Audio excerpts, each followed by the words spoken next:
선전 외곽 공업지대의 해질녘은 언제나 희뿌연 먼지와 고단한 노동의 냄새로 가득했다. 아메이는 오늘도 어김없이 온종일 기계 소리에 시달린 귀를 손으로 막으며 공장 문을 나섰다. 발걸음은 천근만근 무거웠고 어깨 위에는 보이지 않는 삶의 무게가 겹겹이 쌓여 있는 듯했다. 아메이, 오늘 유난히 안색이 안 좋아 보이네. 괜찮아? 함께 퇴근하던 동료 샤오리우가 걱정스러운 눈빛으로 물었다. 그는 아메이와 같은 외지 출신 노동자로 며칠 전부터 기침을 심하게 하는 아메이의 어머니 이야기를 들은 터였다. 응, 괜찮아. 그냥 좀 피곤해서 그래. 아메이는 애써 희미하게 웃어 보였다.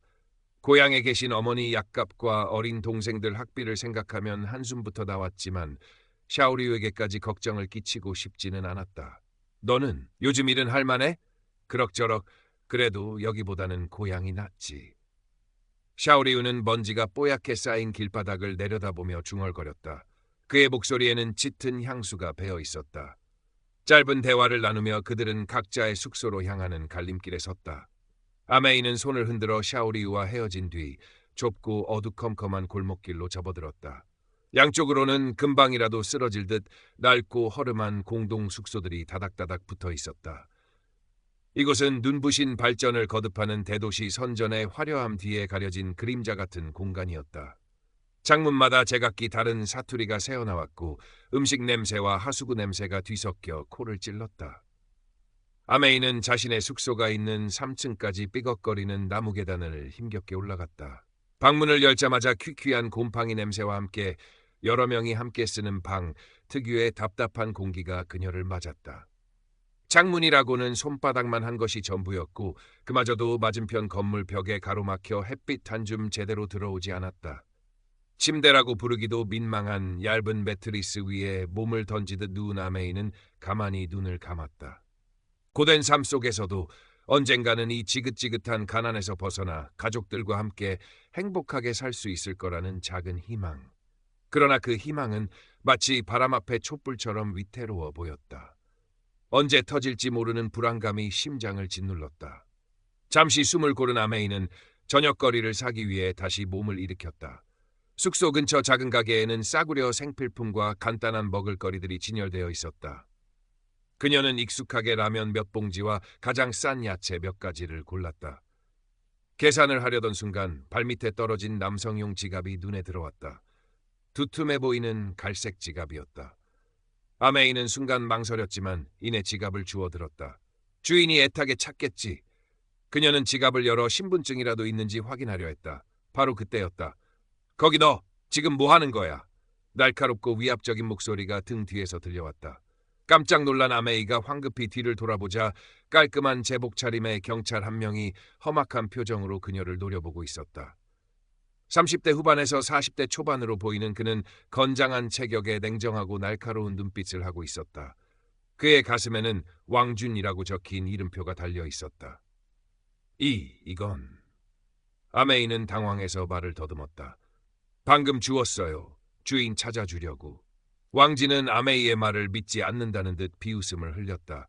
그는 아메이의 허름한 옷차림과 소수민족 특유의 외모를 위아래로 훑어보더니 경멸이 가득한 눈빛으로 그녀를 쏘아붙였다. 주웠다고? 어디서 그런 새빨간 거짓말을. 내년 같은 것들이 늘 하는 수법이지. 순진한 척 지갑이나 슬쩍 하는 거 말이야. 왕진의 목소리는 차갑고 단호했다. 그의 말투에는 아메이 같은 외지 출신 노동자들에 대한 깊은 편견과 멸시가 노골적으로 담겨 있었다. 아니에요. 정말이에요. 저는 도둑이 아니에요. 아메이는 절박하게 외쳤다. 억울함과 공포심에 눈물이 핑 돌았다. 주변 사람들이 수군거리며 그들을 쳐다보기 시작했다. Current part characters 2489, total characters 2489. 왕진은 아메이의 항변을 들은 채도 하지 않았다. 오히려 그녀의 저항을 자신의 권위에 대한 도전으로 받아들인 듯 더욱 거칠게 그녀를 다그쳤다. 시끄러워. 입 닥치지 못해. 파출소 가서 제대로 조사해보면 다 나올 거다. 왕진은 아메이의 팔을 거칠게 잡아 끌었다. 그의 손아귀 힘은 엄청났다. 놔주세요. 저는 아무 잘못도 없어요. 아메이는 필사적으로 버텼지만 건장한 왕진의 힘을 당해낼 수는 없었다. 그녀의 팔목이 빨갛게 달아올랐다. 왕진은 아메이를 거의 질질 끌다시피 하며 파출소 쪽으로 향했다. 그때 골목 어귀에서 이 모든 광경을 숨죽여 지켜보던 샤오리우가 있었다. 그는 아메이가 걱정되어 잠시 뒤따라왔다가 이 험악한 상황을 목격한 것이었다. 왕진의 폭력적인 모습과 아메이의 절규를 보며 샤오리우는 온몸이 떨려왔다. 자신도 모르게 주머니 속 낡은 스마트폰을 꺼내든 그는 떨리는 손으로 동영상 녹화 버튼을 눌렀다. 들키면 어떤 봉변을 당할지 모른다는 공포감이 엄습했지만 이대로 아메이가 억울하게 당하는 것을 보고만 있을 수는 없었다.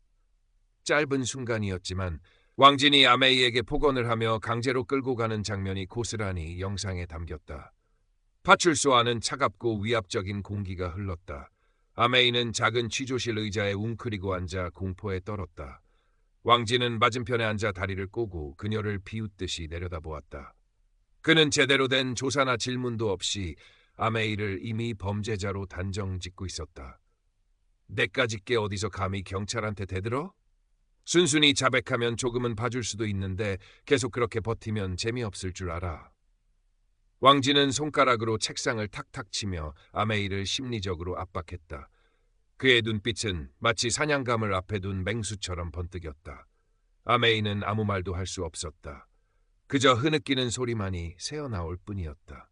낯선 도시에서 의지할 곳 하나 없는 그녀에게 제복을 입은 경찰의 위압감은 거대한 산처럼 느껴졌다. 이대로 정말 억울하게 도둑으로 몰리는 걸까? 어머니 약값은, 동생들 학비는, 절망감이 온몸을 휘감았다. 얼마나 시간이 흘렀을까? 파출소 문이 열리며 뜻밖의 인물이 들어섰다. 은퇴한 초등학교 교사 출신으로 지금은 이주 노동자 자녀들을 위한 작은 공부방을 운영하는 첸 선생이었다. 그녀는 아메이와 같은 숙소 건물 아래층에 살면서 가끔 아메이에게 따뜻한 말을 건네주곤 했다. 누군가에게 소식을 전해 들은 모양이었다. 왕 경관님, 이 아이는 제가 잘 아는 아이입니다. 절대 남의 물건에 손댈 아이가 아니에요. 무슨 오해가 있었던 모양입니다. 첸 선생은 차분하지만 단호한 목소리로 말했다. 그녀는 왕진에게 아메이의 평소 행실과 어려운 가정 형편에 대해 설명하며 선처를 호소했다. 하지만 왕진은 첸 선생의 말을 코웃음으로 넘겼다. 선생님은 빠지시죠. 이런 애들 한두 번 보는 줄 아십니까? 다들 처음엔 그렇게 딱한 척합니다. 그는 첸 선생마저 귀찮다는 듯 손을 내저었다. 첸 선생은 낙담한 표정을 감추지 못했지만 쉽게 물러서지 않았다. 그녀는 변호사나 시민단체에 도움을 요청해보겠다며 파출소를 나섰다. 하지만 그녀도 잘 알고 있었다. 가난한 이주 노동자의 문제에 귀 기울여줄 변호사를 찾기란 하늘의 별 따기였고 시민단체의 도움 역시 미미하다는 것을. 사회의 무관심과 법적 지원의 부재라는 거대한 벽 앞에서 그녀는 깊은 무력감을 느꼈다. 한편 샤오리우는 자신의 방으로 돌아와 떨리는 손으로 휴대폰 영상을 몇 번이고 돌려보았다. 왕진의 폭력적인 모습이 선명하게 찍혀 있었다. 이걸 어쩌지? 이걸 공개하면 아메이에게 도움이 될 수 있을까? 하지만 만약 왕진에게 들키기라도 하면 그는 극심한 공포와 양심의 가책 사이에서 갈등했다. 자신도 한낱 힘없는 노동자에 불과했다. 거대한 경찰 권력에 맞선다는 것은 상상조차 하기 힘든 일이었다. Current Part Characters 288333 Total Characters 53322 다음날 아메이는 절도 용의자라는 불명예스러운 꼬리표를 단 채 파출소에서 풀려났다. 증거 불충분이었지만 왕진은 마지막까지 두고 보자는 협박을 잊지 않았다. 숙소로 돌아온 아메이에게는 차가운 시선과 수군거림만이 기다리고 있었다. 그리고 며칠 뒤 공장에서는 해고 통보가 날아왔다. 불미스러운 일에 연루된 직원은 고용할 수 없다는 것이 이유였다. 모든 것이 한순간에 무너져 내리는 듯했다. 아메이는 방구석에 틀어박혀 며칠 밤낮을 울었다. 고향에 있는 가족들 얼굴이 떠올라 가슴이 미어졌다. 절망의 늪은 끝없이 깊어 보였다. 그때 첸 선생이 그녀를 찾아왔다. 첸 선생은 아무 말 없이 아메이의 등을 토닥여주며 따뜻한 죽 한 그릇을 내밀었다. 아메이, 너무 자책하지 마라. 내 잘못이 아니잖니. 세상이 때로는 이렇게 불공평하단다. 하지만 그렇다고 주저앉아 있을 수만은 없어. 첸 선생의 목소리는 낮고 부드러웠지만 그 안에 담긴 힘은 아메이의 얼어붙은 마음을 조금씩 녹였다. 같은 시각 샤오리우는 며칠 밤을 고민한 끝에 큰 결심을 했다. 그는 익명으로 중국 내 유명 인터넷 게시판에 왕진의 폭행 영상을 올렸다. 정의로운 사회를 위하여라는 거창한 제목까지 붙였다. 하지만 그의 기대와 달리 영상은 몇 시간 만에 아무런 설명도 없이 삭제되어 버렸다. 마치 처음부터 존재하지 않았던 것처럼. 샤오리우는 등골이 서늘해지는 것을 느꼈다. 보이지 않는 거대한 힘이 모든 것을 통제하고 있다는 공포감. 그는 해외 플랫폼이나 독립 언론사에 제보하는 것을 고민했지만 그 방법을 알지도 못했고 두려움이 앞섰다. 첸 선생은 아메이에게 탄원서를 써보자고 제안했다. 비록 작은 목소리일지라도 억울함을 호소해야 한다고 설득했다. 아메이는 첸 선생의 도움을 받아 밤새도록 자신의 억울함을 담은 탄원서를 작성했다. 글씨는 삐뚤빼뚤했지만 한 글자 한 글자에 그녀의 절박함이 묻어났다. 작은 저항의 시작이었다. 그러나 그 길이 얼마나 험난할지는 아무도 예상하지 못했다. 며칠 뒤 아메이와 샤오리우에게 예상치 못한 그림자가 드리워졌다. 왕진이 그들의 숙소 근처를 어슬렁거리기 시작한 것이다. 그는 마치 아무 일도 없었다는 듯 순찰을 도는 척했지만 그의 눈빛은 아메이와 샤오리우를 향해 있었다. 영상의 존재를 어렴풋이 눈치챈 것일까. 왕진은 샤오리우에게 다가가 어깨를 툭 치며 의미심장한 미소를 지었다. 요즘 세상 참 좋아졌어. 개나 소나 손에 카메라 하나씩 들고 다니니 말이야. 뭘 찍고 다니는지는 모르겠지만 괜한 짓 하다가는 큰 코 다칠 수 있다는 것만 알아도. 그의 목소리는 부드러웠지만 그 안에 담긴 협박의 기운은 샤오리우의 심장을 얼어붙게 만들었다. 샤오리우는 극심한 공포에 휩싸였다. 그는 당장이라도 선전을 떠나고 싶었지만 아메이를 두고 갈 수는 없었다. 아메이 역시 왕진의 노골적인 감시에 불안감을 느꼈다. 그녀는 모든 것을 포기하고 고향으로 돌아가고 싶었다. 하지만 첸 선생은 그런 아메이의 손을 붙잡고 말했다. 아메이, 지금 포기하면 저들의 뜻대로 되는 거야. 우리가 약하다고 해서 우리의 목소리마저 작아져야 하는 건 아니란다. 첸 선생은 아메이와 샤오리우 그리고 몇몇 뜻을 같이 하는 이주 노동자들과 함께 작은 목소리라도 낼 방법을 모색하기 시작했다. 그들은 지역 신문사나 인권단체에 탄원서를 보내고 SNS를 통해 아메이의 억울한 사연을 알리려 했었다. 하지만 대부분의 언론사는 그들의 이야기에 관심을 보이지 않았고 SNS의 글들은 금세 묻히거나 삭제되기 일쑤였다. 거대한 벽 앞에서 그들의 노력은 미약해 보였다. 절망감이 다시 아메이를 덮치려 할 때 기적 같은 일이 일어났다. 샤오리우가 과거 공장에서 함께 일했던 친구를 통해 해외 서버를 이용하는 작은 독립 언론사와 연락이 닿은 것이다. 그 친구는 과거 비슷한 일로 억울하게 해고된 경험이 있었고 샤오리우의 이야기를 듣고 적극적으로 도와주기로 했다. 샤오리우는 떨리는 마음으로 친구에게 영상을 넘겼다. 며칠 뒤 선전 경찰, 무고한 이주 노동자 여성에게 폭언 및 위협이라는 제목으로 영상과 함께 아메이의 사연이 그 독립 언론사 웹사이트에 게시되었다. 비록 중국 내에서는 접속이 차단된 사이트였지만 해외 교민 사회와 일부 인권 단체들 사이에서 조금씩 파장을 일으키기 시작했다. 이 소식은 첸 선생에게도 전달되었다. 첸 선생은 이 기회를 놓치지 않았다. 그녀는 평소 알고 지내던, 지금은 은퇴했지만 과거 양심적인 기자로 활동했던 지인에게 연락하여 도움을 청했다. 그 지인은 아메이의 사연에 깊이 공감하며 작은 규모지만 진실을 알릴 수 있는 기자회견 자리를 마련해 주기로 약속했다. 기자회견 당일 아메이는 첸 선생이 빌려준 낡지만 단정한 옷을 입고 약속 장소로 향했다. 그녀의 손은 가늘게 떨리고 있었고 심장은 금방이라도 터질 것처럼 요동쳤다. 작은 회의실에는 몇몇 독립 언론사 기자들과 인권단체 관계자들이 그녀를 기다리고 있었다. 카메라 플래시가 터지자 아메이는 순간적으로 눈앞이 캄캄해지는 것을 느꼈다. 하지만 옆자리에 앉은 첸 선생의 따뜻한 손길이 그녀에게 용기를 주었다. 저는 도둑이 아닙니다. 아메이는 떨리는 목소리였지만 또렷하게 입을 열었다. 그녀는 그날 있었던 일, 왕진 경관의 부당한 처사, 그리고 자신이 겪었던 공포와 절망에 대해 차분히 이야기했다. 때로는 감정이 북받쳐 목이 메기도 했지만 그녀는 끝까지 자신의 억울함을 호소했다. 그녀의 진솔한 이야기는 회의실 안의 모든 사람들의 마음을 움직였다. 그들의 눈빛에는 연민과 분노가 함께 서려 있었다. 아메이는 더 이상 혼자가 아니었다. 그녀의 작은 목소리는 미약하지만 분명한 파동을 만들어내고 있었다. 기자회견 이후 아메이의 이야기는 해외 독립 언론과 SNS를 통해 더욱 확산되었다. 중국 내에서는 여전히 통제되고 있었지만 선전 경찰 폭력 사건이라는 키워드는 암암리의 사람들의 입에 오르내리기 시작했다. 왕진은 당황한 기색이 역력했다. 그는 자신의 원시를 총동원하여 사건을 무마하려 했지만 이미 퍼져버린 불씨를 완전히 끄기는 어려워 보였다. 결국 선전시 공항국은 마지못해 내부 감찰에 착수했다. 왕진은 감찰 기간 동안 직위 해제되었지만 그는 여전히 자신만만했다. 자신의 뒤에는 든든한 배경이 있다고 믿었기 때문이었다. 그리고 그의 예상은 크게 벗어나지 않았다. 몇 주 뒤 감찰 결과가 발표되었다. 왕진은 부적절한 언행과 과도한 직무집행이라는 명목으로 견책이라는 가벼운 징계를 받고 얼마 지나지 않아 다른 지역의 한직으로 발령받는 것으로 사건은 마무리되었다. 파면이나 법적 처벌은 없었다. 그의 강력한 투시가 어김없이 작동한 것이다. 아메이와 그녀를 돕던 사람들은 허탈감과 분노를 느껴야 했다. 이것이 그들이 마주한 현실의 벽이었다. 하지만 이것이 완전한 패배를 의미하는 것은 아니었다.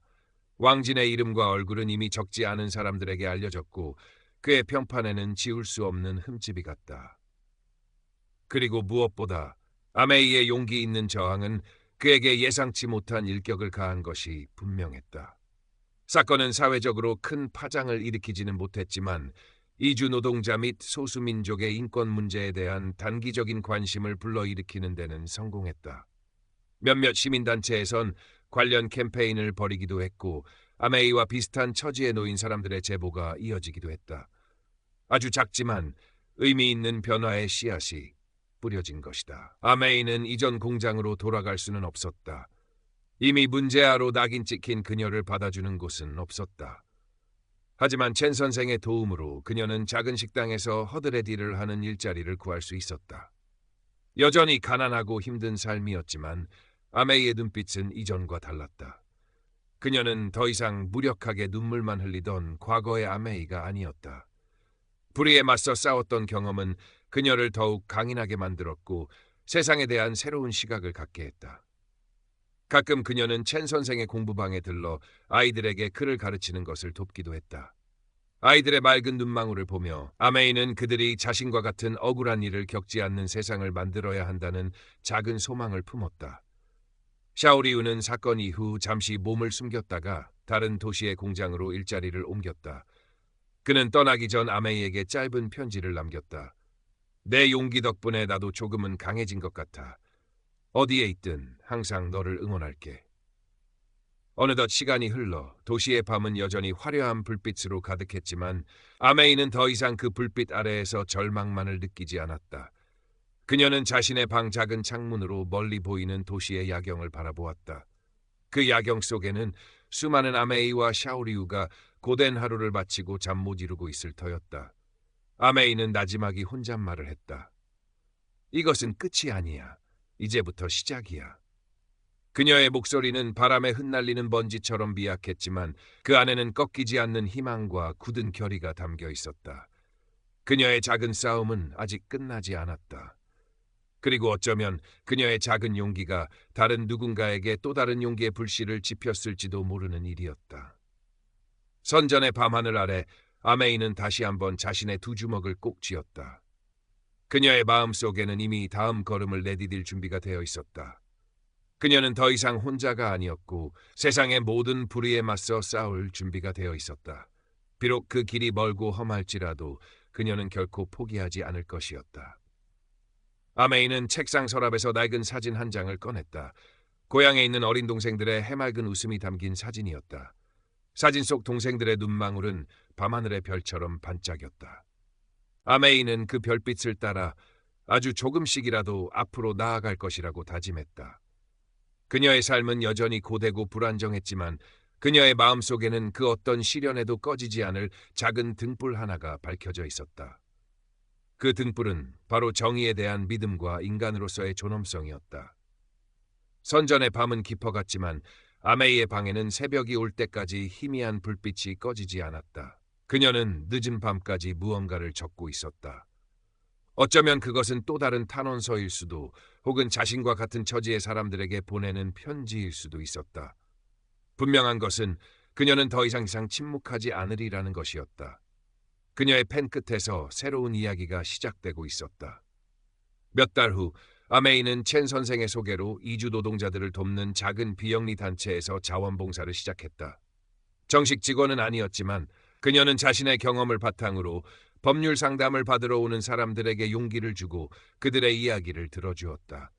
처음에는 어색해하고 말수도 적었지만 자신과 비슷한 아픔을 가진 사람들의 눈빛을 보며 아메이는 점차 마음을 열었다. 저도 처음엔 정말 무서웠어요. 아무도 제 말을 믿어주지 않을 거라고 생각했죠. 그녀는 자신의 이야기를 담담하게 풀어놓았다. 하지만 작은 목소리라도 내지 않으면 아무것도 바뀌지 않더라고요. 그녀의 진솔한 이야기는 많은 사람들에게 위로와 용기를 주었다. 어떤 이들은 그녀의 손을 잡고 눈물을 흘리기도 했고, 어떤 이들은 그녀처럼 싸워보겠다며 결의를 다지기도 했다. 아메이는 그들의 모습 속에서 과거 자신의 모습을 보았다. 그리고 그들을 돕는 것이 곧 자신을 돕는 일이라는 것을 깨달았다. 왕지는 그 후로 아메이의 삶에서 완전히 사라진 듯했다. 하지만 가끔씩 그녀는 길거리에서 그와 비슷한 뒷모습의 경찰을 볼 때면 심장이 덜컥 내려앉곤 했다. 그날의 공포는 쉽게 지워지지 않는 상처로 남아 있었다. 그러나 이제 그녀는 그 공포에 마냥 굴복하지 않았다. 오히려 그 기억을 발판 삼아 더욱 굳건히 앞으로 나아갔다. 샤오리우와는 가끔씩 짧은 메시지를 주고받았다. 그는 새로운 도시에서 잘 적응하고 있다고 했지만 여전히 정의롭지 못한 일들을 목격하며 분노하고 있다고 했다. 언젠가 우리가 다시 만날 때에는 세상이 조금이라도 더 나아져 있기를 바란다. 그의 메시지에는 여전히 희망의 끈을 놓지 않으려는 의지가 담겨 있었다. 첸 선생은 여전히 아메이의 든든한 정신적 지주였다. 그녀는 아메이가 단체 활동을 하는 것을 적극적으로 지지하며 때로는 날카로운 조언을 아끼지 않았다. 아메이, 세상을 바꾸는 것은 거창한 구호가 아니라 아주 작은 실천이란다. 내가 지금 하고 있는 일이 바로 그런 일이야. 어느 날 단체 사무실로 젊은 여성 노동자 한 명이 찾아왔다. 그녀는 공장에서 부당하게 임금을 착취당하고 있었지만 어떻게 대처해야 할지 몰라 절망하고 있었다. 아메이는 그녀의 이야기를 잠자코 들어준 뒤 자신의 경험을 이야기하며 함께 해결 방법을 찾아보자고 손을 내밀었다. 여성의 눈에는 희미한 희망의 빛이 떠올랐다. 그 순간 아메이는 깨달았다. 비록 세상은 여전히 불공평하고 거대한 권력은 쉽게 무너지지 않지만 절망 속에서도 서로 손을 맞잡고 연대하는 사람들이 있는 한 희망은 결코 사라지지 않는다는 것을. 그녀의 싸움은 이제 개인적인 복수나 명예회복을 넘어 더 많은 사람들과 함께 정의를 만들어가는 과정으로 나아가고 있었다. 선전의 하늘은 여전히 뿌옇고 공장지대의 소음은 귀를 먹먹하게 했지만 아메이의 마음은 그 어느 때보다 맑고 단단했다. 그녀는 더 이상 혼자 걷는 외로운 길이 아니었다. 그녀의 곁에는 함께 발맞춰 걸어갈 동지들이 있었고 그들의 발걸음은 느리지만 분명하게 더 나은 세상을 향해 나아가고 있었다. 그녀는 창밖을 내다보았다. 어둠이 짙게 드리운 도시 위로 새벽을 알리는 여명이 아주 천천히 그러나 분명하게 밝아오고 있었다. 그 여명 속에서 아메이는 새로운 희망을 보았다. 그것은 바로 연대의 힘으로 만들어갈 보다 정의롭고 평등한 세상에 대한 희망이었다. 그녀는 조용히 미소 지었다. 이제 그녀의 이야기는 그녀 혼자만의 이야기가 아니었다. 시간이 흘러 계절이 두어 번 바뀌었다. 아메이는 이제 단체의 어엿한 활동가로 자리매김했다. 그녀는 여전히 소박한 옷차림에 화장기 없는 얼굴이었지만 그녀의 눈빛에는 이전에는 볼 수 없었던 깊이와 확신이 서려 있었다. 그녀는 법률 지식이 부족한 노동자들을 위해 관련 교육 프로그램을 기획하기도 했고 부당한 대우를 받은 이들의 사연을 모아 언론에 알리는 역할도 적극적으로 수행했다. 물론 어려움도 많았다. 자금은 늘 부족했고 정부 당국에 보이지 않는 감시와 압력도 느껴졌다. 때로는 자신들의 노력이 거대한 벽에 부딪히는 듯한 무력감에 빠지기도 했다. 하지만 아메이는 포기하지 않았다. 그녀는 첸 선생의 말처럼 아주 작은 실천들이 모여 큰 변화를 만들어낼 수 있다고 믿었다. 어느 날 아메이는 과거 자신이 일했던 공장 앞에서 1인 시위를 하는 사람을 보게 되었다. 그는 부당해고에 항의하며 홀로 피켓을 들고 서 있었다. 주변 사람들은 무관심하게 지나쳤고 공장 경비원들은 그를 위협적인 눈초리로 쏘아보고 있었다. 아메이는 잠시 망설였지만 이내 그에게 다가가 말을 걸었다. 안녕하세요. 혹시 제가 도와드릴 일이 있을까요?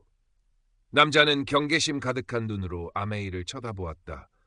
아메이는 자신의 소속과 과거 경험을 간략하게 이야기하며 진심으로 돕고 싶다는 뜻을 전했다. 남자는 그제야 조금 마음을 여는 듯했다. 그는 자신의 억울한 사연을 털어놓기 시작했다. 아메이는 그의 이야기를 주의 깊게 들으며 공감했고 단체 차원에서 도울 수 있는 방법을 함께 고민했다. 그날 저녁 아메이는 숙소로 돌아와 샤오리유에게 메시지를 보냈다. 오늘 예전에 내가 일했던 공장 앞에서 시위하는 사람을 만났어. 예전에 나를 보는 것 같아서 마음이 아팠지만 이제는 그 사람을 도울 수 있는 내가 되었다는 사실에 조금은 힘이 나기도 해. 샤오리유에게서는 곧 답장이 왔다. 내가 자랑스럽다. 아메이, 너는 정말 대단한 일을 하고 있는 거야. 나도 언젠가는 너처럼 용기를 낼 수 있을까? 아메이는 샤오리유의 메시지를 보며 희미하게 미소 지었다. 그녀는 알고 있었다. 용기는 특별한 사람에게만 주어지는 것이 아니라는 것을. 아주 작은 불씨만 있다면 누구의 마음속에서든 타오를 수 있다는 것을. 며칠 뒤 아메이가 도왔던 그 남자의 부당해고 문제가 지역 소규모 언론에 보도되었다. 공장 측은 여론의 압박을 느끼고 그와 협상에 나섰고 결국 그는 복직하거나 합당한 보상을 받게 되었다. 아주 작은 승리였지만 아메이와 단체 활동가들에게는 큰 기쁨과 보람을 안겨주었다. 그들은 함께 모여 조촐한 축하 자리를 가졌다. 젠 선생은 아메이의 어깨를 두드리며 말했다. 봐라, 아메이. 네가 뿌린 씨앗이 이렇게 열매를 맺기 시작하지 않니? 앞으로도 많은 어려움이 있겠지만 이 순간을 기억하며 힘을 내렴. 아메이는 고개를 끄덕였다. 그녀는 이 작은 성공에 안주하지 않았다. 아직도 세상에는 수많은 아메이와 샤오리우가 고통받고 있다는 사실을 잊지 않았다. 그녀의 싸움은 이제 막 시작되었을 뿐이었다. 그녀는 밤하늘을 올려다보았다. 선전의 밤하늘은 여전히 공장 매연으로 흐릿했지만 그 너머에는 분명 반짝이는 별들이 숨어 있을 터였다. 아메이는 그 별들을 향해 아주 느리지만 멈추지 않고 한 걸음씩 나아갈 것이라고 다시 한번 다짐했다. 그녀의 발걸음이 닿는 곳마다 정의와 희망의 작은 꽃들이 피어나기를 소망하며 왕진과 같은 권력의 그림자는 여전히 사회 곳곳에 드리워져 있었고 법과 제도는 약자들에게 늘 관대하지 않았다. 하지만 아메이는 절망 속에서도 희망을 찾는 법을 배웠고 작은 연대의 힘이 얼마나 큰 기적을 만들어낼 수 있는지를 경험으로 깨달았다. 그녀의 활동은 점차 알려지기 시작했고 몇몇 국제인권단체에서도 그녀에게 관심을 보였다. 그들은 아메이에게 해외 연수나 교육의 기회를 제안하기도 했지만 아메이는 정중히 사양했다. 그녀는 자신이 있어야 할 곳은 바로 이곳, 고통받는 동료 노동자들의 곁이라고 생각했다. 어느덧 아메이는 20대 후반이 되었다. 여전히 가난했고 여전히 많은 것을 가지지 못했지만 그녀의 내면은 그 누구보다 풍요롭고 단단했다. 그녀는 더 이상 과거의 상처에 얽매이지 않았고 미래에 대한 막연한 불안감에 휩싸이지도 않았다. 그녀는 현재 자신이 해야 할 일에 집중하며 하루하루를 의미 있게 살아가고 있었다. 가끔씩 고향에 계신 어머니와 통화를 할 때면 어머니는 늘 아메이의 건강을 걱정하며 이제 그만 힘든 일을 접고 평범하게 살라고 말씀하셨다. 아메이는 그런 어머니의 마음을 이해했지만 자신의 선택을 후회하지 않았다. 그녀는 어머니에게 이렇게 말했다. 엄마, 저는 지금 제가 하는 일이 자랑스러워요. 비록 힘들 때도 많지만 누군가에게 작은 희망이라도 줄 수 있다면 그걸로 만족해요. 어머니는 더 이상 아무 말도 하지 못하고 그저 딸의 목소리에 귀를 기울일 뿐이었다. 어쩌면 어머니도 딸의 진심을 느끼고 있었는지 모른다. 샤오리우는 몇 년 뒤 자신이 일하던 공장의 부당한 노동 환경을 개선하기 위해 작은 노동조합을 결성했다는 소식을 전해왔다. 그는 아메이에게 내 덕분에 용기를 낼 수 있었다며 고마움을 표했다. 아메이는 그의 소식에 진심으로 기뻐하며 응원의 메시지를 보냈다. 그들 각자의 자리에서 그들은 여전히 싸우고 있었던 것이다. 첸 선생은 이제 연로하여 공부방 운영은 다른 이에게 맡겼지만 여전히 아메이의 든든한 후원자이자 조언자였다. 그녀는 가끔 아메이가 활동하는 단체 사무실에 들러 따뜻한 차와 함께 지혜로운 이야기를 건네곤 했다. 아메이, 기억하렴. 가장 어두운 밤에도 별은 빛나고 있단다. 네가 바로 그 별이 되어 다른 이들의 길을 밝혀주렴. 세월이 흘러 왕진이라는 이름은 사람들의 기억 속에서 거의 잊혀갔다. 그는 어딘가에서 여전히 자신의 권력을 누리며 살아가고 있을지도 모른다. 하지만 아메이는 더 이상 그에게 분노하거나 복수심을 느끼지 않았다. 그녀는 그를 통해 세상의 부조리를 깨달았고 그 경험을 통해 더욱 강인한 활동가로 성장했기 때문이다. 어쩌면 그 또한 그녀의 성장에 필요한 하나의 과정이었을지도 모른다고 아메이는 생각했다. 어느 늦은 밤 아메이는 단체 사무실에 홀로 남아 서류를 정리하고 있었다. 창밖으로는 여전히 화려하지만 어딘가 쓸쓸해 보이는 도시의 불빛이 일렁였다. 그녀는 문득 처음 선전에 왔을 때의 막막함과 두려움을 떠올렸다. 그리고 지금 자신이 얼마나 많이 변했는지를 생각했다. 그때 사무실 전화벨이 울렸다. 늦은 시간에 걸려온 전화는 낯선 목소리의 젊은 여성이었다. 그녀는 떨리는 목소리로 자신이 일하는 공장에서 겪고 있는 부당한 처우에 대해 이야기하며 도움을 요청했다. 아메이는 조용히 그녀의 이야기를 들어주었다. 그리고 말했다. 걱정 마세요. 저희가 함께 하겠습니다. 당신은 혼자가 아니에요. 그녀의 목소리에는 따뜻함과 확신이 담겨 있었다. 전화기 너머로 여성의 작게 흐느끼는 소리가 들려왔다. 아메이는 잠시 기다렸다가 다시 차분하게 말을 이어갔다. 그것은 그녀가 수없이 반복해왔던 말이었지만 언제나 진심을 담아 전하는 말이었다. 새로운 싸움이 또다시 시작되고 있었다. 하지만 아메이는 두렵지 않았다. 그녀의 곁에는 언제나 함께할 동지들이 있었고 그녀의 마음속에는 꺼지지 않는 희망의 불꽃이 타오르고 있었기 때문이다.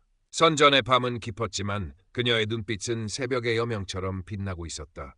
그녀의 이야기는 계속될 것이었다. 정의를 향한 그리고 인간다운 삶을 향한 끈질긴 투쟁의 이야기가. 몇 년이 더 흘렀다. 아메이가 활동하는 단체는 이제 제법 규모가 커졌고 중국 내에서도 이주 노동자 권익 보호를 위한 중요한 목소리를 내는 곳으로 인정받기 시작했다. 물론 그 과정은 순탄치 않았다. 여전히 많은 장벽과 어려움이 있었지만 아메이와 동료들은 끈질기게 활동을 이어갔다.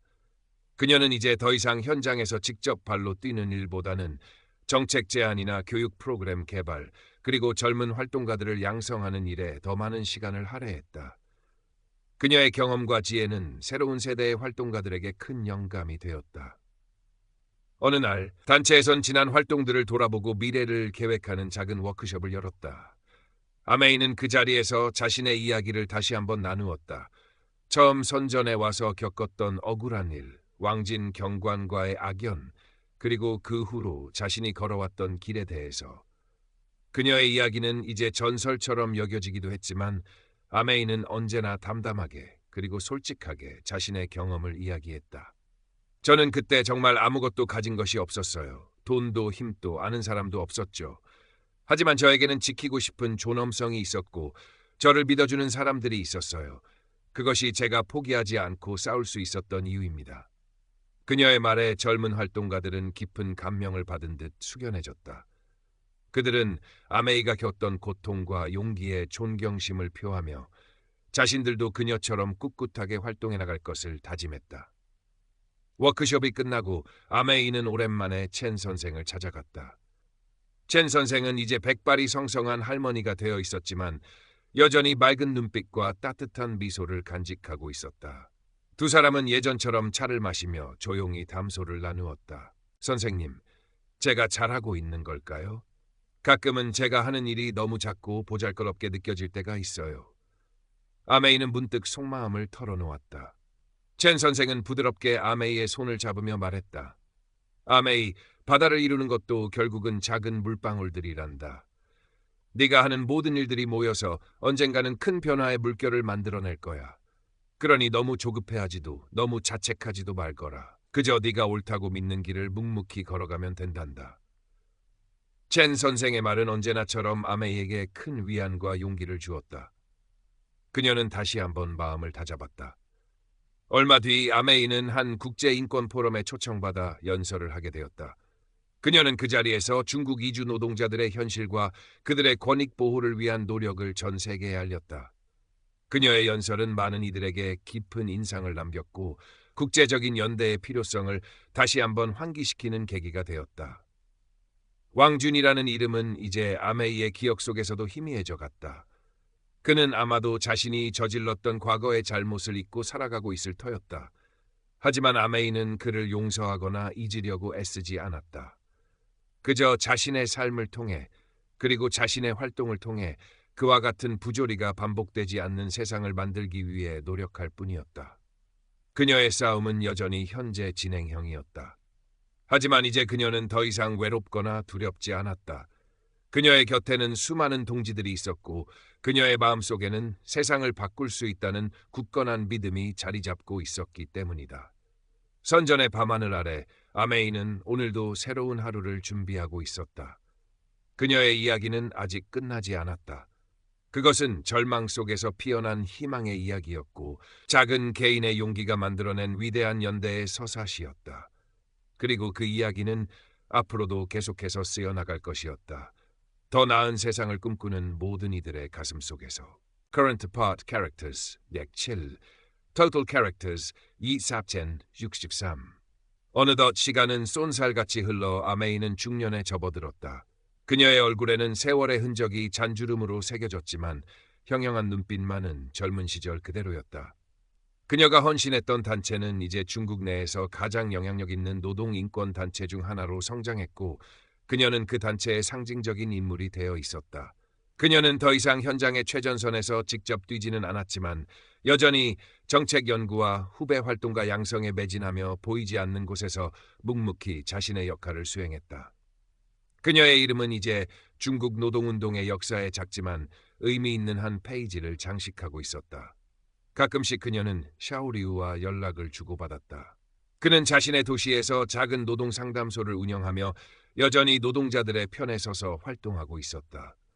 그들은 서로의 안부를 묻고 격려하며 각자의 자리에서 정의를 향한 길을 함께 걷고 있음을 확인하곤 했다. 첸 선생은 몇 해 전 평화롭게 세상을 떠났다. 아메이는 첸 선생의 장례식에서 누구보다 깊은 슬픔을 느꼈지만 그녀가 남긴 가르침과 사랑을 가슴에 새기며 더욱 굳건히 살아갈 것을 다짐했다.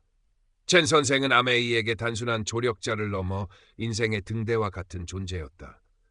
왕진에 대한 소식은 더 이상 들려오지 않았다. 그는 아마도 역사의 뒤안길로 사라졌거나 혹은 여전히 어딘가에서 자신의 과거를 숨긴 채 살아가고 있을 터였다. 아메이는 이제 그에 대해 어떤 감정도 느끼지 않았다. 그녀의 마음은 오직 현재와 미래를 향해 있었다. 어느 날 아메이는 자신의 이야기를 담은 작은 책을 출간했다.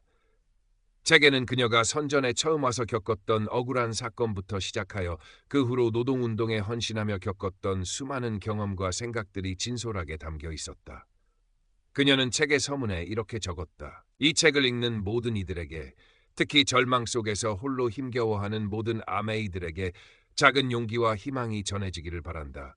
기억하라, 당신은 결코 혼자가 아니다. 책은 예상외로 많은 사람들에게 반향을 일으켰다. 특히 젊은 세대들은 그녀의 이야기에 깊이 공감하며 사회 문제에 대한 새로운 관심을 갖기 시작했다. 아메이는 여러 곳에서 강연 요청을 받았고 그녀의 목소리는 더 넓은 세상으로 퍼져나갔다. 그녀는 강연에서 늘 이렇게 말했다. 세상을 바꾸는 것은 영웅이 아닙니다. 평범한 사람들의 작은 용기와 연대가 세상을 바꿉니다. 우리 모두의 마음속에는 세상을 바꿀 수 있는 힘이 잠자고 있습니다. 그 힘을 믿고 함께 행동합시다. 그녀의 삶 자체가 그 메시지의 가장 강력한 증거였다. 아무것도 가지지 못했던 한 평범한 이주 노동자 여성이 어떻게 거대한 불의에 맞서 싸우고 수많은 사람들에게 영감을 주며 결국 세상을 조금이나마 더 나은 곳으로 변화시켰는지를 그녀의 삶이 웅변하고 있었기 때문이다. 선전의 밤은 여전히 분주하고 화려했다. 하지만 이제 그 도시의 불빛 속에는 아메이와 같은 사람들의 땀과 눈물 그리고 희망이 함께 녹아 있었다.